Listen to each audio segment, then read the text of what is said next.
కాంగ్రెస్ ప్రభుత్వం ప్రవేశపెట్టిన మహాత్మా గాంధీ జాతీయ గ్రామీణ ఉపాధి హామీ పథకం విషయంలో కేంద్రంలోని బీజేపీ ప్రభుత్వం అనుసరిస్తున్న తీరుపై కాంగ్రెస్ నాయకులు తీవ్ర ఆగ్రహం వ్యక్తం చేస్తున్నారు. ముఖ్యంగా కర్నూలు జిల్లాలో నెలకొన్న వలసల పరిస్థితిని ఆటంకిస్తూ వారు కేంద్ర ప్రభుత్వాన్ని హెచ్చరించారు.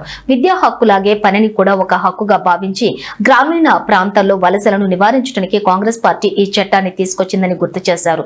ప్రజలు ఆత్మగౌరవంతో బతకాలనే ఉద్దేశంతో ప్రవేశపెట్టిన ఈ పథకాన్ని నేటి ఎన్డీఏ ప్రభుత్వం నిర్వీర్యం చేస్తోందని ఆరోపించారు. మహాత్మా గాంధీ జాతీయ గ్రామీణ ఉపాధి పథకం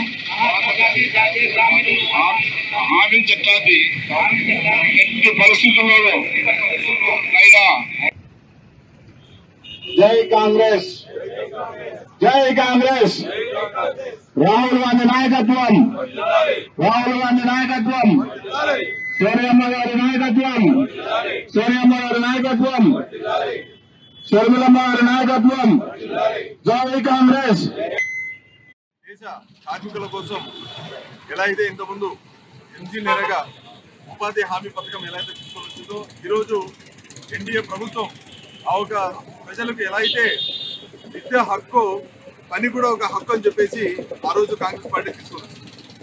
ఆ హక్కును కూడా తీసివేయాలని చెప్పేసి ప్రజలు గర్వంగా బ్రతకూడదు, ప్రజలు ప్రభుత్వం మీదనే ఆధారపడి బ్రతకాలని ఈరోజు కాంగ్రెస్ పార్టీ ఎలా అయితే మా NGNREGA స్కీమ్ తీసుకొని వచ్చిందో ఆ స్కీమ్ ని మొత్తం కూడా కాల రాస్తూ బీబీ గ్రామ్ జీ అని చెప్పేసి వాళ్ళు ఒకటి తీసుకొని వచ్చేసి మొత్తం పేరునే మార్చేసి మహాత్మా గాంధీకి ఈరోజు ఈ దేశానికి ఎలా అయితే ఆదర్శవంతుడో అసలు మహాత్మా గాంధీ గారినే ఏకంగా ప్రజలు మర్చిపోయే విధంగా చేయాలనే ఉద్దేశంతో ఈ యొక్క తీసుకురావడం.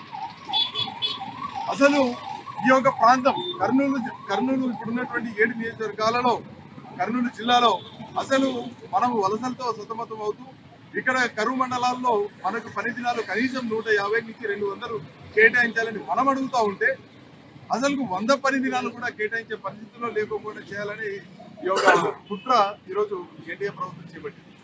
దీంట్లో మొన్నటిదాకా పని ఒక హామీ అయితే ఆ హామీ కూడా ఈరోజు మనకి దక్కే పరిస్థితి లేదు. ప్రజలు ఇంతకుముందు మనకి కనీసం వర్షాలు లేకపోతే ఆ రోజు పని అయినా చేసుకొని ఆ హామీ పనికి ఈరోజు హామీ ఉండేది, వాళ్ళకి డబ్బులు వచ్చేది, ఏదో ఒక విధంగా గర్వంగా ఉండేది. కానీ ఇప్పుడున్న ప్రభుత్వం అసలు అది కూడా లేకోకుండా వలసలు ఇప్పుడు వాళ్ళు ప్రవేశపెట్టే బిల్లుతో వలసలు అధికమయ్యే పరిస్థితి ఉంది. ప్రజలలో ఒక అభద్రత లేకపోతే ఒక నమ్మకం, భరోసా అనేది లేకపోకుండా పోయి ఈరోజు కార్మికులు లేకపోతే రైతు ఆధారితంగా ఉన్నటువంటి కార్మికులు అందరూ కూడా ఇబ్బంది పడే పరిస్థితి వచ్చింది. కాబట్టి ఎలా అయితే ఈ యొక్క ప్రభుత్వం ఇంతకుముందు రైతు బిల్లులను తీసుకొని వచ్చి రైతులను మోసం చేసే పరిస్థితి తీసుకొని వస్తే ఆ రోజు ఇలాగే కాంగ్రెస్ పార్టీ ప్రతిష్టాత్మకంగా తీసుకున్న బిల్లులు వెనక్కి పరిస్థితి చేశాం. అలాగే ఇప్పుడు కూడా ఈరోజు మేము ప్రతిజ్ఞ చేశాం, తప్పకుండా NGNREGA స్కీమ్ ని కొనసాగించేంత వరకు కూడా కాంగ్రెస్ పార్టీ మేమందరం కూడా ఇలాగే పోరాడతాం. ఇంకా